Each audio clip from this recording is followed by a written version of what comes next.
Muy buenas tardes con todos. Les saluda Fabricio López, soy jefe comercial de la Escuela de Posgrado de la Universidad Continental y quiero darles la bienvenida a nuestro webinar El control constitucional en el sistema punitivo peruano. Este evento se desarrolla en el marco del próximo inicio de nuestro programa de especialización en negociación, alternativas y mecanismos de simplificación procesal penal.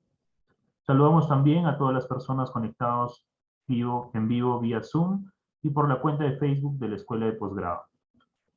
Les recuerdo que podrán acceder a una constancia de participación de este webinar respondiendo una breve encuesta al finalizar. La dinámica que vamos a seguir en esta tarde va a ser contar con la participación de Víctor López García y posteriormente daremos pase a nuestra ronda de preguntas, las cuales podrán realizar en el chat. A continuación, daremos inicio a nuestro webinar a cargo de Víctor López, a quien tengo el gusto de presentar. Doctor Víctor López es abogado senior del área penal y procesal penal del estudio Alba, Yalta y Ponce de León, docente del programa de especialización en negociación, alternativas y mecanismos de simplificación procesal penal de la Universidad Continental, y es autor de diversos artículos publicados en portales de difusión jurídica. También miembro de la Asociación Jurídica Atina Luris y cuenta con más de 5 años de experiencia ejerciendo la defensa particular en audiencias preparatorias y juicios orales. Sin más preámbulo, lo invitamos a realizar su exposición. Adelante, profesor Víctor. Bien, muy buenas tardes. Gracias por la invitación. Disculparme un poco por la calidad de la voz. Vengo saliendo de un proceso de esta enfermedad pues, que ha golpeado al país y al mundo entero. Y por eso recomendarles a todos los presentes que sigan manteniendo los cuidados necesarios y que no se confíen. La Universidad Continental, muy gentilmente, a través de su escuela de posgrado, me ha invitado el día de hoy a dar un webinar pues, respecto al control constitucional en el sistema punitivo peruano, ¿no? Para ello haremos una breve introducción respecto a qué significa un control o un límite constitucional en el ius puniendi, en el ejercicio persecutorio del Estado respecto al delito, y después hablaremos un poco de las distintas garantías, tanto materiales como procesales, que ha desarrollado el límite constitucional en este sistema punitivo nacional, ¿no? Voy a compartir la pantalla para poder dar inicio a nuestro seminario. Muy bien. Muy bien. Bien, señores. ¿Qué se puede entender por el derecho penal como un medio o un mecanismo de control social? Se puede decir que el derecho penal es el mecanismo, el medio de control social formal más gravoso que existe. Si nos podemos a pensar un medio tradicional, material de control social, pensaremos pues en primera instancia en la familia. Pero si hablamos de un control social de comportamiento de los ciudadanos, que es formal y que es el más gravoso, estaremos hablando pues del derecho penal, porque el derecho penal compromete uno de los derechos fundamentales más importantes después de la vida y la salud, que es el derecho a la libertad, ¿no es cierto? Y asimismo, el ejercicio propio del derecho penal a través de un proceso penal está vinculado a la restricción de múltiples derechos fundamentales. Pensemos, por ejemplo, en el derecho fundamental a la propiedad o el derecho a la inviolabilidad de domicilio. Cuando a través de un proceso penal se autoriza una diligencia de allanamiento, incautación, de cerraje, se vulnera ese derecho fundamental. Pensemos en el derecho fundamental de la intangibilidad de las comunicaciones. Cuando hay una autorización judicial de levantamiento del secreto de las comunicaciones, se atenta contra ese derecho fundamental. Y en realidad, cualquier medida que pueda dictarse dentro del proceso penal en contra de un imputado, un investigado, ¿no?, afecta un derecho fundamental. Y es en tal medida que el derecho constitucional incide en el derecho penal respecto a la privación de estos derechos. En primer lugar, el derecho a la libertad, no cabe duda. Y en segundo, tercer lugar, respecto a los demás derechos que he mencionado. Entonces, la vinculación entre el control constitucional y el derecho penal no es pacífica. Se presenta un escenario de constante conflicto. Muy bien, y es así pues que el panorama de relación entre el derecho penal y el derecho constitucional, o entre las garantías constitucionales y el derecho penal, ¿no?, se puede distinguir en una frase: la persecución versus el garantismo. Si hablamos de la persecución, indudablemente entendemos que es un deber del Estado garantizar la seguridad individual y colectiva de los nacionales. Pero también es un deber del Estado respetar todas las garantías, tanto materiales como procesales, que asisten a los ciudadanos que son perseguidos por el poder punitivo. Y encontramos que el ius poniendi, esto es, la facultad que tiene el Estado de activar su aparato y perseguir el delito, ¿no?, encontrará en el ius penale el ordenamiento jurídico donde se prohibirá bajo amenaza determinadas conductas que por acción u omisión puedan lesionar bienes jurídicos. ¿No es así? Y entonces, teniendo clara este escenario, pues, ¿no?, este escenario donde la persecución del delito, ¿no?, conlleva un conflicto con las garantías, con los derechos fundamentales, es que el Tribunal Constitucional y nuestra propia Constitución, a través del Programa Constitucional Penal del año 1993, ¿no?, ha determinado la existencia de ciertas garantías que pueden ser de orden material y también de orden procesal. Entonces, sin más preámbulo, vamos a tocar una a una de las garantías, tanto aquellas que son de orden material como aquellas que son de orden procesal. Las mismas que han sido reconocidas, como ya dije, por nuestro Tribunal Constitucional en distinta jurisprudencia. Bien.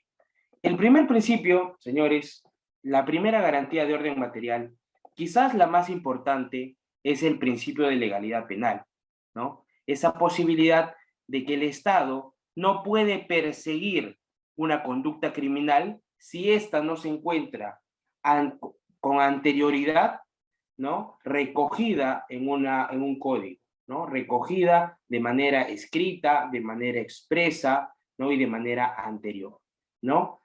Nullum crimen sine previa ley, ¿no? Principio de legalidad penal. Eso está clarísimo, es un principio básico, quizás de manual, elemental, ¿no?, que limita la actividad punitiva del Estado, precisamente porque el Estado no puede criminalizar una conducta si ésta previamente no se encuentra, pues, prohibida, ¿no? Y además, el principio de legalidad penal va un poco más allá, porque nos implica que la conducta prohibida debe estar lo suficientemente desarrollada para que el ciudadano pueda entender tal prohibición, ¿no? Entonces la ley tiene que ser escrita, la ley tiene que ser expresa y la ley tiene que ser previa a la conducta. No se podrá criminalizar una conducta si ésta previamente no se encuentra prohibida en la norma. Ese es el principio de legalidad penal. También tenemos el principio de culpabilidad, una segunda garantía material, también elemental, también de manual, quizás diríamos de lo primero que se aprende en la facultad cuando uno empieza a estudiar el derecho penal, ¿no? Y el principio de culpabilidad significa la necesidad de que el ciudadano pueda interiorizar, ¿no?, interiorizar la prohibición de esa conducta y que pueda ser capaz de razonar que esa conducta es prohibida, ¿no? El principio de culpabilidad, que también es parte de lo que conocemos como la teoría del delito, ¿no?, exige que el ciudadano receptor de la norma penal, receptor de esta norma prohibitiva, tenga la capacidad de interiorizar que esa conducta es un delito, ¿no? Bien, continuamos con el principio de proporcionalidad, otra garantía material importantísima. Habíamos dicho, pues, que en la ejecución del derecho penal, esto es, en el proceso penal propiamente dicho, ¿no? Se podrá presentar distintas medidas que lesionarán, pues, efectivamente derechos fundamentales. ¿No es así? Habíamos hablado del allanamiento, hablamos hablado de el levantamiento del secreto de las comunicaciones, de la propia prisión preventiva que determina pues una sanción provisional que afecta a la libertad, entre otras. Todas y cada una de las medidas que puedan afectar derechos fundamentales, ¿no? Dentro de la persecución del delito, todas y cada una de estas medidas deben estar limitadas por el principio de proporcionalidad, ya sean de carácter personal, esto es decir, que vulneren los derechos fundamentales de la persona, como de carácter patrimonial o real, ¿no? Que también implican una vulneración a un derecho fundamental que es el de la propiedad y de la posibilidad de disponer de los recursos y demás.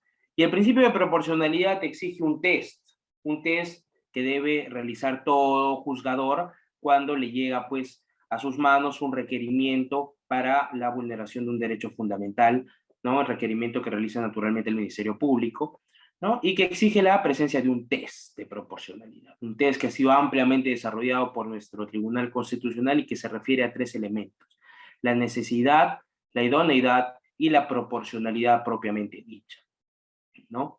Entonces, ese test es un límite para prácticamente la lesión al derecho fundamental en ponderación de otro interés superior, ¿no es cierto? Pensemos en la prisión preventiva. Cuando se plantea la prisión preventiva, ¿no? Lo que se trata es dar una eficacia a la sentencia, es decir, que cuando se dicte la sentencia se pueda aplicar todos sus efectos, que se pueda aplicar la prisión, ¿no? La privación de libertad, que se pueda efectivizar la reparación civil y demás. Entonces busca darle una eficacia, el bien superior de efectivizar la justicia penal, ¿no? Versus el derecho de la libertad individual del investigado. Y más allá de los requisitos del artículo 268, de aquellos desarrollados por la jurisprudencia a través de jurisprudencia vinculante, ¿no? Que todos sabemos cuáles son, es propio, pues, a través de la sentencia del año 2013 de Moquegua, de nuestra Corte Suprema, que el principio de proporcionalidad esté presente en el análisis de la prisión preventiva, ¿no? Y que para determinar o dictar pues una prisión provisional, ¿no? Se determine, se justifique, se motive este test, ¿no? La medida es idónea, la medida es necesaria y estrictamente es proporcional, y eso con todas las medidas, ¿no? Con la prisión preventiva, con las medidas de coerción personal, con las medidas de coerción real, etc. Tenemos también el principio de inaplicabilidad de la analogía. Claro, cuando pensamos en analogía, inmediatamente nos trasladamos al sistema jurídico de Estados Unidos, ¿no es cierto? Donde por analogía un caso muy parecido puede resolverse del mismo modo. En el derecho penal peruano eso está proscrito, se ha prohibido la aplicación de la analogía porque se entiende que cada responsabilidad en el ámbito penal es individual, ¿no es cierto? Y que a efectos de aplicar o inaplicar una condena, de dictar una condena o dictar una absolución, cada caso deberá ser analizado de manera particular y respecto a la actuación probatoria de cada caso en sí mismo, ¿no? Prohibiéndose la analogía, ¿no? Eso es algo también muy sencillo. Bien, después, otra garantía material es la aplicación de la ley más favorable al reo. Nuestra Constitución entiende, pues, como ya habíamos dicho al inicio, que el derecho penal, pues, es el medio de control formal más gravoso y que determina, pues, determina la lesión de muchos derechos fundamentales de los investigados en esa persecución del delito. Y en tal sentido, se entiende que la aplicación que deberá tener la ley penal deberá ser la más favorable al reo, ¿no? En estos entendidos, nosotros pensamos inmediatamente en la retroactividad o irretroactividad de la norma. Sabemos que la norma es irretroactiva, pero únicamente puede retrotraerse cuando favorezca al reo, ¿no? La idea es que, habiendo sometido pues al investigado a este medio de control formal tan gravoso, que es susceptible de dañar sus derechos fundamentales, ¿no? La ley que se pueda aplicar al momento de su estimación sea la más favorable al reo. Otro principio, otra garantía material que ofrece nuestra Constitución es el no ser condenado en ausencia. Lógicamente, este principio, ¿no?, determina que aquella persona procesada, sometida a un proceso penal, al momento de dictarse su sentencia esté presente, para que pueda conocer cuáles son los alcances de lo que finalmente se ha acreditado, ¿no?, respecto a su participación en el proceso penal, ¿no? Bastante sencillo también. Esto es importante también, que es un principio, una garantía material, ¿no?, de que la justicia penal, pues, está prohibida, en principio, de dejar de administrar justicia por algún vacío o deficiencia de la norma, ¿no? Naturalmente, el juez tiene la facultad, ¿no?, como conocedor del derecho y además como garante de la legitimidad del proceso penal, ¿no?, el hecho de no dejar de administrar justicia por algún vacío o defecto de la ley, ¿no? El juez deberá asumir este deber, que es primordial para la administración sana de la justicia, ¿no? Entonces, ante cualquier vacío, ante cualquier deficiencia de la ley, será obligación del magistrado, ¿no?, el hecho de no dejar de administrar justicia. También algo bastante sencillo, ¿no? Habíamos hablado, pues, que la ley también es irretroactiva en materia penal, ¿no? Habíamos dicho, pues, que según el principio de legalidad, la ley tiene sus efectos posterior a su publicación, posterior a su promulgación, en medida de que determina la existencia de un comportamiento prohibido y la sanción, un supuesto de hecho y una sanción, ¿no? Esta ley, pues, que determina el supuesto de hecho y la sanción es irretroactiva, ¿no?, salvo que favorezca al reo, como ya lo habíamos dicho. Otra garantía material importantísima es el derecho, y que temo que no se cumple muchas veces en este país, es la presunción de inocencia. La presunción de inocencia, que además tiene dos vertientes, ¿no es así? La presunción de inocencia como regla de trato y la presunción de inocencia como regla de prueba.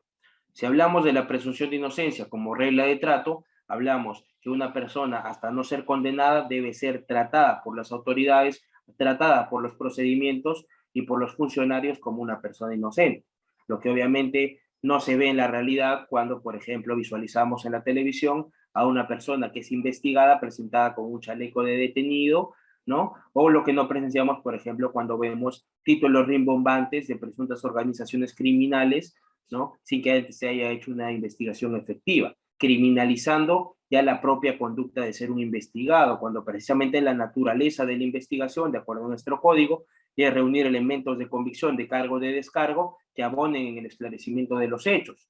No estamos ante un modelo inquisitivo, como solía ser el Código de Procedimientos Penales de 1940, donde se decía que lo que se buscaba era una prueba de responsabilidad o de cargo.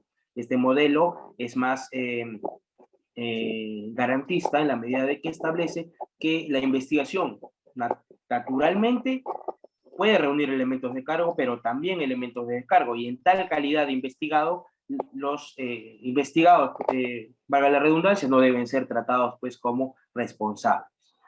Y la presunción de inocencia como regla de prueba, ¿no es así?, que exige que dentro de un juicio oral, dentro de un plenario, se haya satisfecho la necesidad de acreditar la responsabilidad del imputado más allá de lo que se conoce como la duda razonable.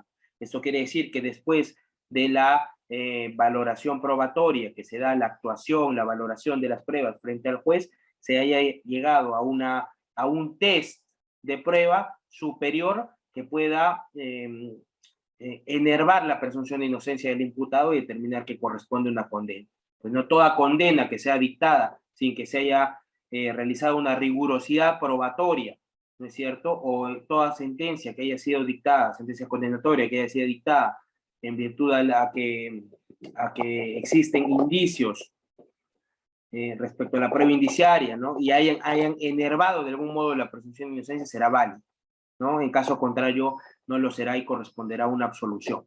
Pero esos son los dos grados de la presunción de inocencia. Llegamos entonces a las garantías de orden procesal, ¿no?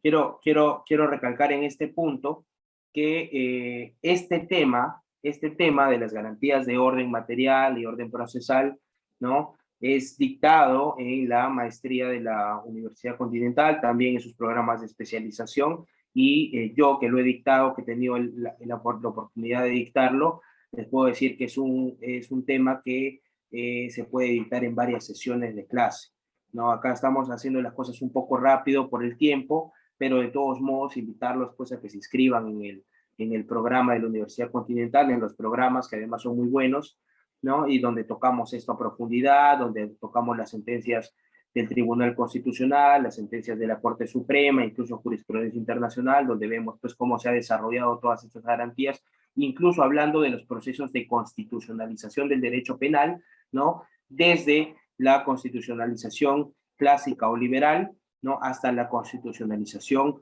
moderna, ¿no? Contemporánea. Entonces yo los invito a inscribirse para poder conversar de este tema, de estos temas tan interesantes con mayor tiempo, ¿no? Y podamos, pues, completar una formación íntegra en estos temas tan importantes, ¿no? Entonces, volvemos a las garantías de orden procesal, ¿no? Inmediatamente cuando hablamos de las garantías de orden procesal, pensamos en el debido proceso y la tutela jurisdiccional efectiva, ¿no? El debido proceso no se debe entender únicamente como una garantía individual, sino como un conjunto de garantías que abonan a la legitimidad del propio proceso penal.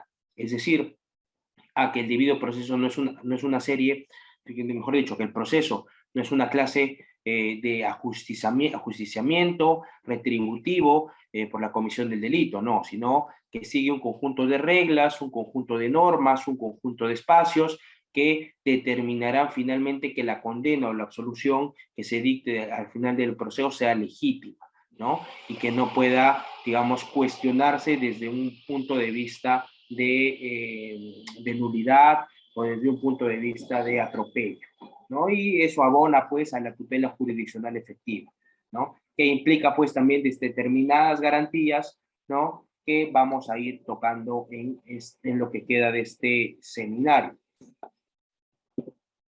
¿no?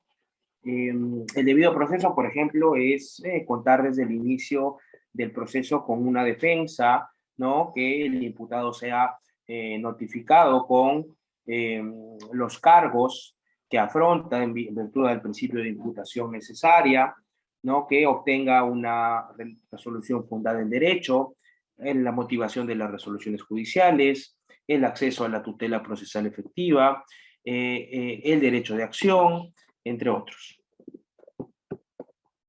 La publicidad de los procesos.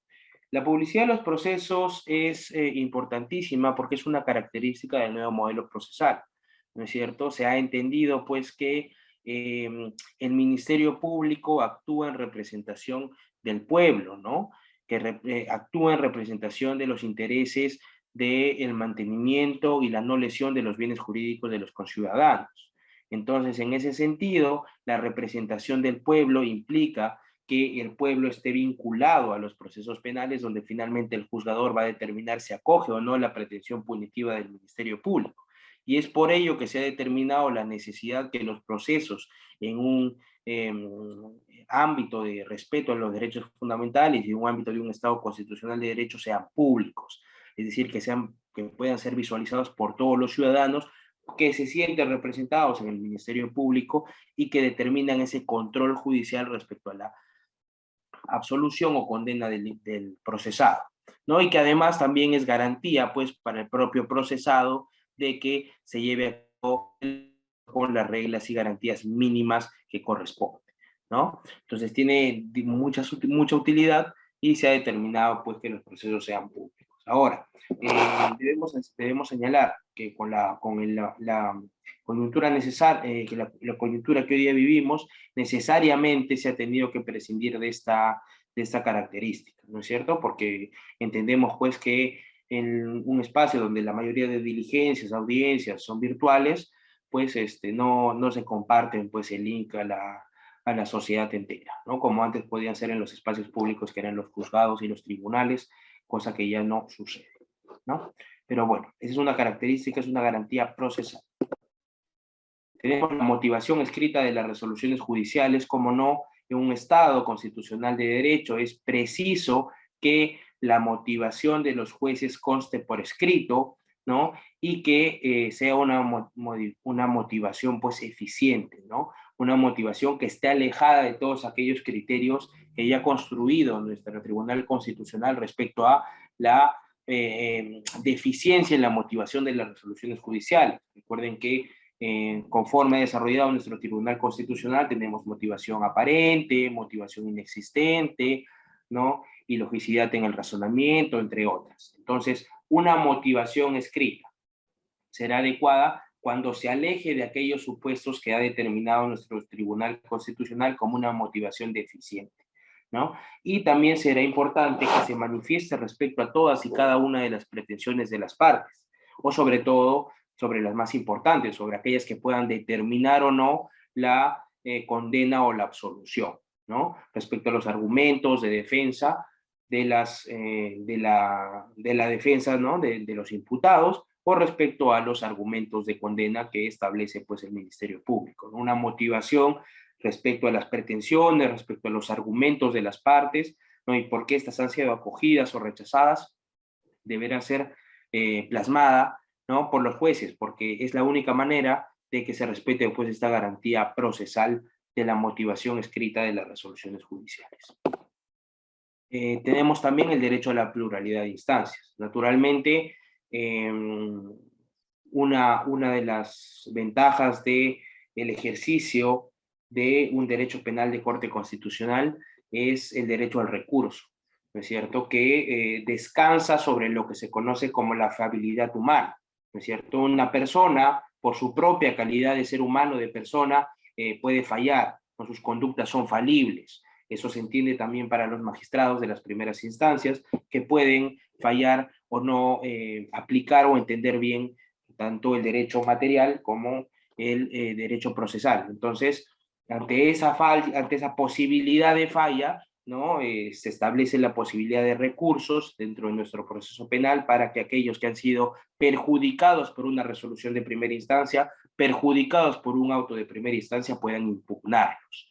Entonces, así puedan impugnarlos y recurrir al recurso, porque existe un derecho constitucional de pluralidad de instancias, ¿no es cierto? Por ejemplo, cuando estamos en contra de un auto de prisión preventiva, lo podemos oponer y se elevará a la sala superior. Igual cuando estemos hablando de una condena. Si bien los plazos son distintos, para sentencias 5 días, para autos 3 días, etcétera, ¿no? La idea central es que ante cualquier decisión judicial, salvo los decretos de mero trámite, se pueda acudir a la pluralidad de instancias y cuestionar esa decisión, ¿no es cierto? Y el derecho de la pluralidad de instancias, por ejemplo, no descansa en las decisiones judiciales, sino también se extiende a las decisiones fiscales.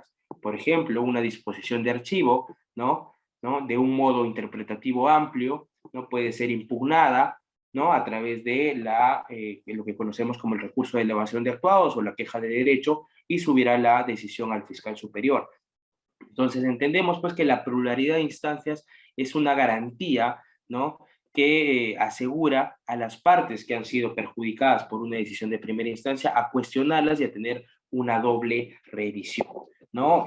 Sabemos que la pluralidad de instancias únicamente se refiere a dos, pero que en nuestro país pues existen mecanismos alternativos que se pueden llamar extraordinarios, donde también se efectiviza la garantía del recurso, la garantía de la pluralidad de instancias. ¿No? Sabemos, por ejemplo, que cuando se pierde en segunda instancia, cuando hay una sentencia condenatoria en primera instancia que es confirmada por una sentencia de vista, podremos acudir en determinados casos a la Corte Suprema en vía de casación, o también podremos acudir ya paralelamente, porque la justicia constitucional no es una suerte de tercera instancia, pero podremos acudir a ella a través de un habeas corpus, entre otros recursos. Pero lo cierto, señores, es que el derecho a la pluralidad de instancias pues es importantísimo en un espacio de respeto a las garantías constitucionales, ¿no? De orden procesal.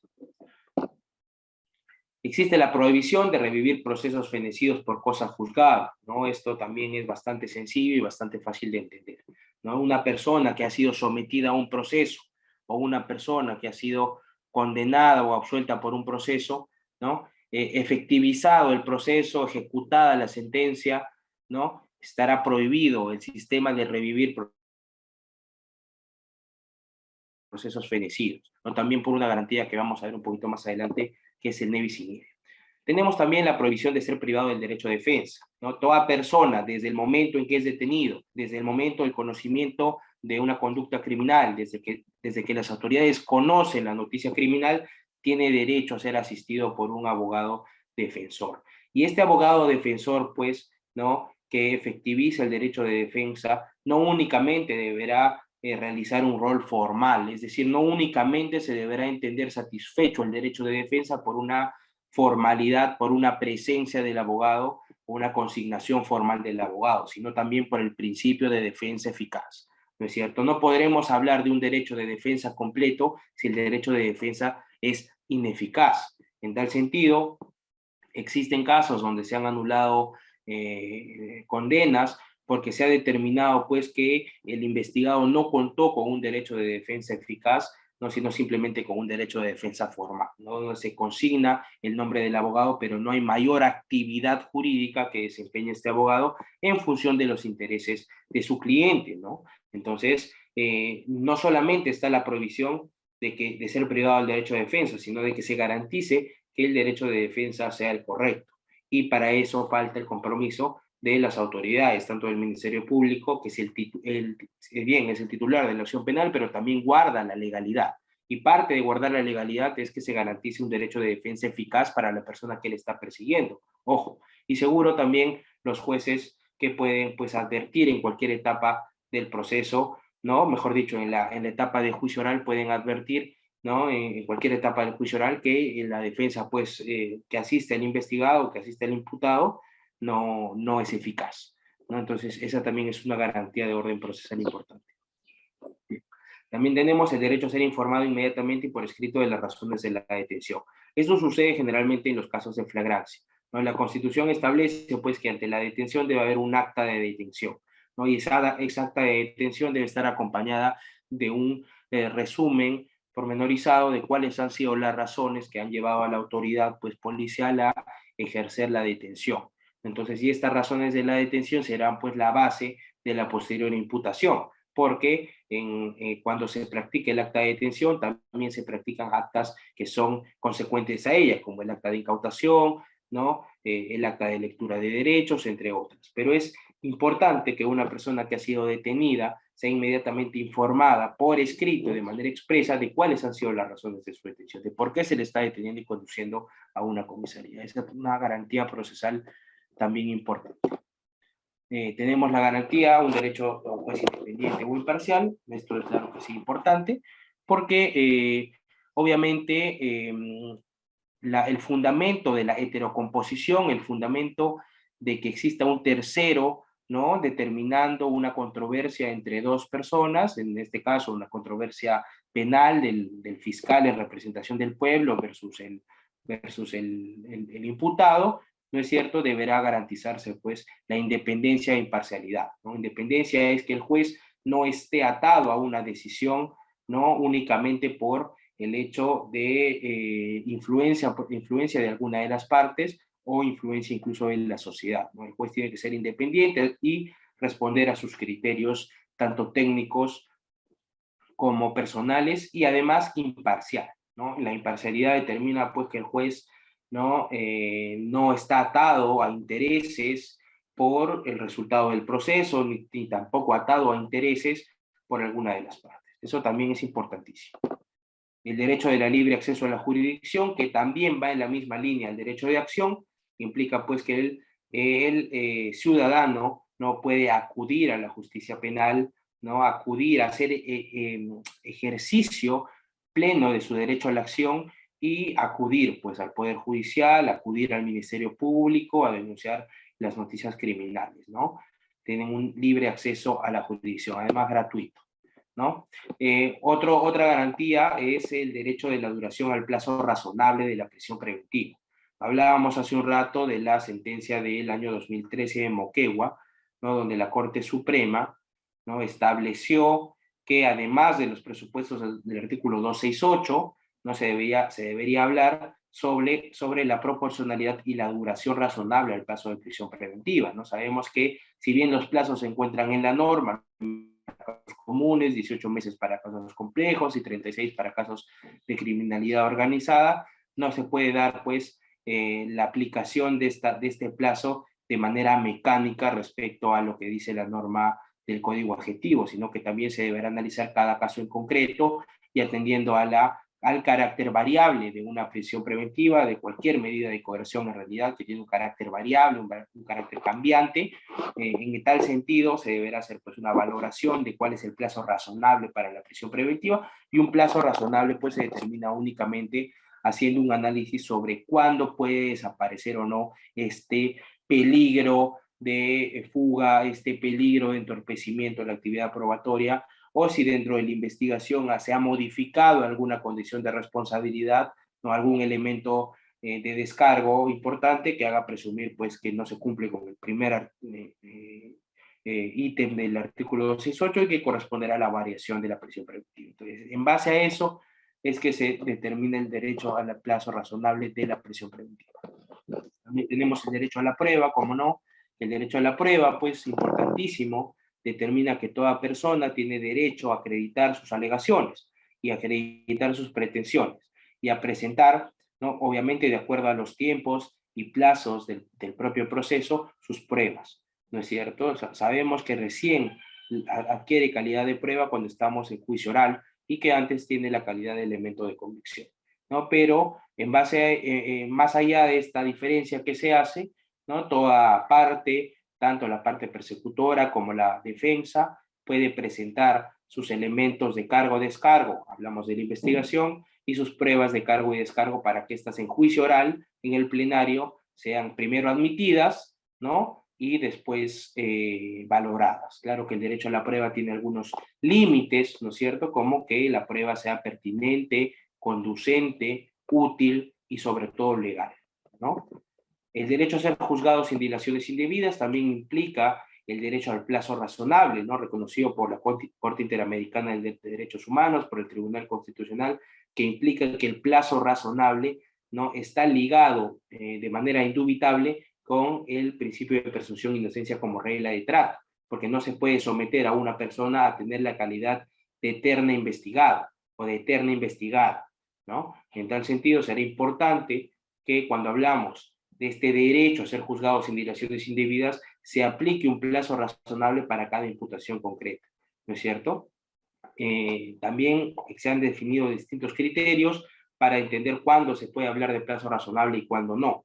Por ejemplo, en una investigación penal, ¿no? Que tiene múltiples imputados, que tiene múltiples delitos, que exige la práctica de diligencias en otras ciudades de la nación, que exige la práctica de diligencias en el extranjero, que implica la necesidad de recabar documentación amplia, informes, etcétera, ¿no? En ese caso sí será pues factible una investigación larga, pero en caso contrario, ¿no? Toda persona tiene el derecho a ser procesada, juzgada, investigada sin dilaciones indebidas, siempre de acuerdo a la naturaleza particular del caso en concreto. El principio ne bis in idem, que ya hemos hablado, ninguna persona puede ser procesada por partida doble por el Estado, ne bis in idem procesal, y ninguna persona puede ser sancionada por partida doble por el Estado, ne bis in idem de sanción, ¿no? Ne bis in idem procesal, ne bis in idem material. En tal sentido, señores, cuando hablamos del principio ne bis in idem, ya saben ustedes, ¿no? Que deben encontrar la identidad del sujeto, la identidad del hecho y la identidad del fundamento, siendo esta última la más importante. Este principio de ne bis in idem también se trata de manera, digamos, más amplia, ¿no? En los procesos, en los programas de la Universidad Continental. Igualdad procesal de las partes, también importantísimo, ¿no? Determina pues el principio de igualdad de armas, donde todas las partes deberán tener un mismo trato, ¿no? Por parte de los funcionarios que conducen el proceso. No se le deberán dar las mismas oportunidades, el mismo tiempo de intervención, el mismo tiempo de dúplica, etc. Es un principio, el mismo plazo para el conocimiento de los actos procesales, etc. Es un principio de igualdad que aplica para las partes. Derecho a la ejecución de las resoluciones judiciales también es una garantía procesal importante, porque no habrá justicia pues si la justicia no se efectiviza, ¿no? Dice un dicho que el papel aguanta todo, pero finalmente después del papel, ¿no? Si la justicia no se materializa en hechos concretos, no se podrá hablar de justicia. Entonces, también es una garantía el derecho a la ejecución de las resoluciones judiciales, ya sea estas de índole penal o de cualquier otra índole. Entonces, señores, eso ha sido un poco, hemos corrido un poco por tema del tiempo, unos temas que se van tratando con mayor profundidad, con casos prácticos y demás, pero nuevamente pues invitarlos a que se puedan inscribir a estos programas tan buenos de la Universidad Continental para que podamos hablar de esto con más calma, con mayor amplitud y obviamente a servicio de ustedes y de la comunidad jurídica como siempre, ¿no? Agradecer a la Universidad Continental por la invitación y a todos y cada uno de ustedes por hacerse presentes.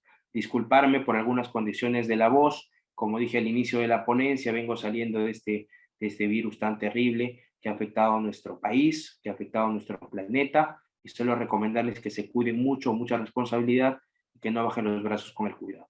Mil gracias. Muchas gracias, profesor Víctor, por esta exposición tan interesante. Y bueno, a continuación vamos a pasar a la ronda de preguntas. Los invitamos a todos los participantes a realizar sus consultas por escrito en el chat de preguntas. Y bueno, vamos a empezar con algunas que ya han sido planteadas. A ver, referente... A ver, hay una consulta que indica qué principios se vulneran al aplicar el juicio de tipicidad en el delito de especulación. Vamos consultando. Perdón, ¿puede repetir la pregunta? Sí, claro. La consulta es acerca de qué principios se vulneran al aplicar el juicio de tipicidad en el delito de especulación.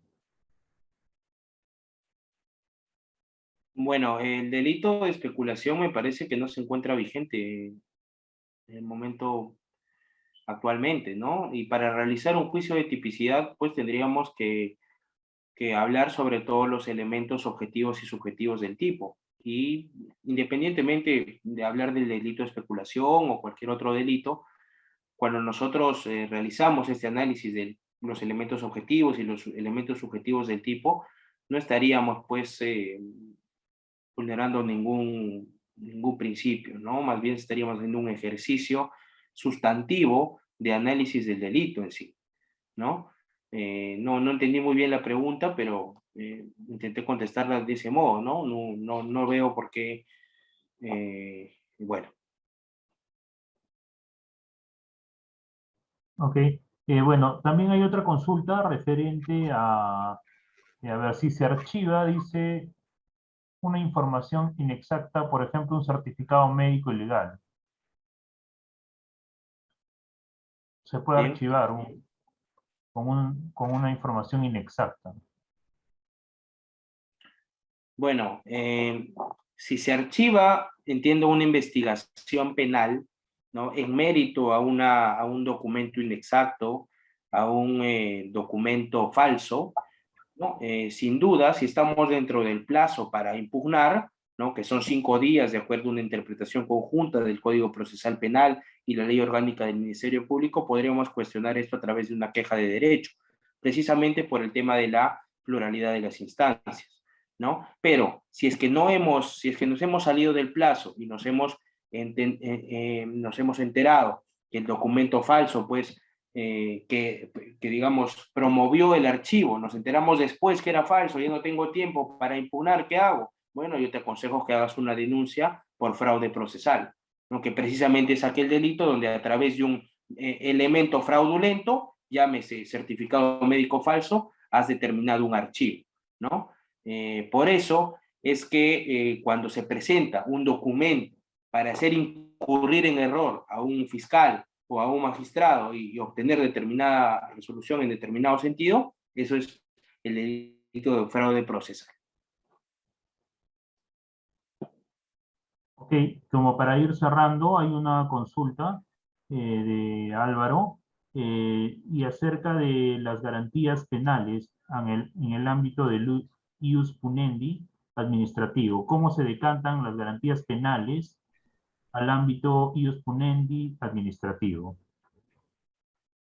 Bueno, sabemos que nuestro Estado, ¿no?, de acuerdo a sus distintos organismos, tiene distintos modos de persecución y sanción, ¿no es cierto? Pero no será la misma persecución o sanción que propone el Ministerio Público de aquella que propone un órgano administrativo sancionador, ¿no? En tal sentido, existen dentro de la ley del procedimiento administrativo general determinados principios dentro de su título preliminar que limitan esta persecución administrativa, ¿no? Es distinto, pues, tener, como tenemos nosotros, una constitución y un código procesal penal que determina una a una de las garantías, tanto materiales como procesales, en la persecución del delito, que normas administrativas que son, digamos, por decirlo así, más light, pero que siempre encuentran garantías para su ejercicio, ¿no? Por ejemplo, un principio uno de los principios que también coincide en el derecho penal y el derecho administrativo es el principio de legalidad,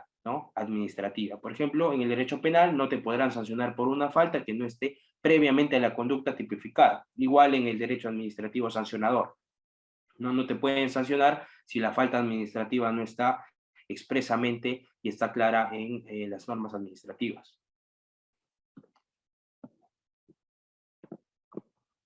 Ok, y bueno, para concluir hay varias consultas, pero bueno, para ir ya concluyendo, en una denuncia por estafa, ¿tiene algún importe o monto mínimo para que sea procedente? Realmente no, la estafa lo que se pretende acreditar con una estafa es un engaño, un ardid, una astucia que haya llevado a una persona a incurrir en error y hacer, en virtud de ese error, una disposición patrimonial. No puede ser de cualquier índole. No es como, por ejemplo, el delito patrimonial del hurto o el delito patrimonial o otros delitos patrimoniales que sí implican una cantidad mínima, ¿no? En la estafa únicamente se sanciona ese comportamiento de hacer incurrir en error, ¿no?, a través de un engaño, procurarse una ventaja patrimonial, ¿no?, y finalmente que haya un perjuicio para la víctima, ¿no? Listo. Ok, bueno, muchísimas gracias y también agradecemos mucho a los participantes por sus interesantes preguntas y comentarles que estos y más temas van a ser vistos en nuestro programa. Bueno, y a continuación vamos a presentarles un poco acerca de nuestro programa de especialización en negociación, alternativas y mecanismos de simplificación procesal penal. Este programa, bueno, como saben, está dirigido a todos los administradores de justicia, jueces, fiscales, procuradores, también a nivel de estudiantes o egresados que desean ampliar sus conocimientos, ¿no? Siguiente, por favor. Bueno, lo que lograrán luego de participar en este programa, bueno, hay aspectos importantísimos como identificar oportunidades de negociación, conocer los momentos y formas de extinción del proceso penal, comprender las instituciones jurídicas como principio y desarrollar habilidades estratégicas y técnicas de negociación para lograr acuerdos satisfactorios para todas las partes. Siguiente, por favor. Bueno, a comentarles también un poco acerca de nuestra modalidad de clases. Nosotros actualmente estamos trabajando en este entorno a distancia y en tiempo real. Y nuestro programa está compuesto de las siguientes asignaturas, lo que es Derecho Penal Constitucional como asignatura 1, que tiene, bueno, todos los principios constitucionales, incidencias y limitaciones, ¿no? La asignatura 2 está comprendida por el derecho procesal, investigación preliminar y preparatoria, con todos los subtemas, y posteriormente la asignatura de derecho procesal, medidas de coerción procesal, seguidamente de las habilidades y estrategias de negociación aplicadas a nuestro nuevo código procesal. Siguiente, por favor. Y la certificación que se obtendrá, que, bueno, hemos visto algunas preguntas también de este tipo, luego de concluir el programa, se les va a otorgar un certificado como especialista en negociación, alternativas y mecanismos de simplificación procesal penal a nombre de la Escuela de Posgrado de la Universidad Continental. Este programa tiene una duración de 192 horas lectivas y, como les comentaba, la modalidad de clases la hemos denominado clases a distancia en tiempo real, lo que permite interactuar tanto con docentes y alumnos y compañeros, ¿no? Que enriquece mucho el proceso de aprendizaje. Nuestra excelente plana docente está bueno, conformada por Eduard Omar Álvarez Girala, José Antonio Peláez Bardales, Eduardo Roy Gates, nuestro expositor del día de hoy, el doctor Víctor López García, que como ya bueno, comentado, tiene mucha experiencia referente a los temas en mención. Siguiente, por favor. Sí, y bueno, pueden complementar también la educación y profundizar los conocimientos sobre este tema accediendo al repositorio que se presenta en el enlace. Tenemos, bueno, una serie de webinars y contenidos ahí de suma interés para todas las personas relacionadas al ámbito del derecho, en este caso el derecho penal. Siguiente, por favor.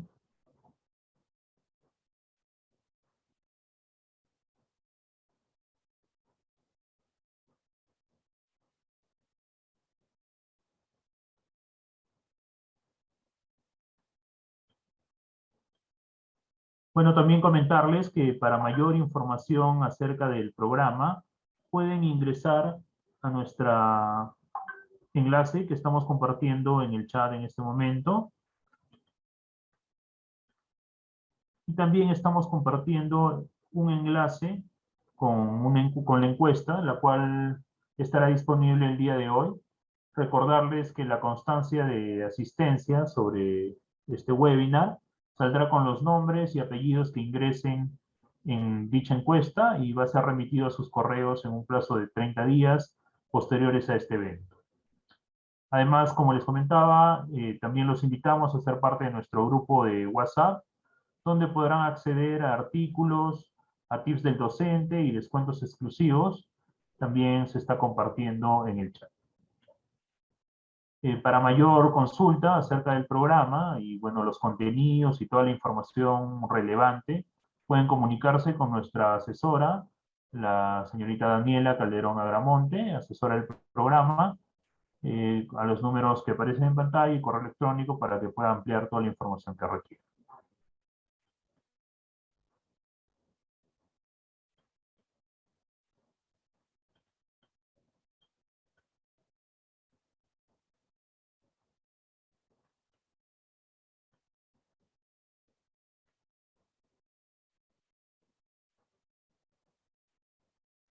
Bueno, y para poder concluir con nuestro webinar del día de hoy, estimado profesor, lo invito a dar sus palabras finales sobre el evento.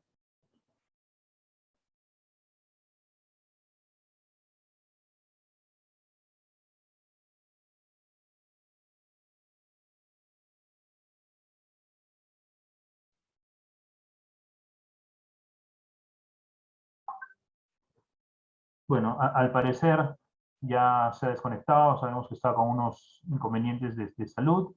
Bueno, esto sería todo por el día de hoy. Agradecemos su participación.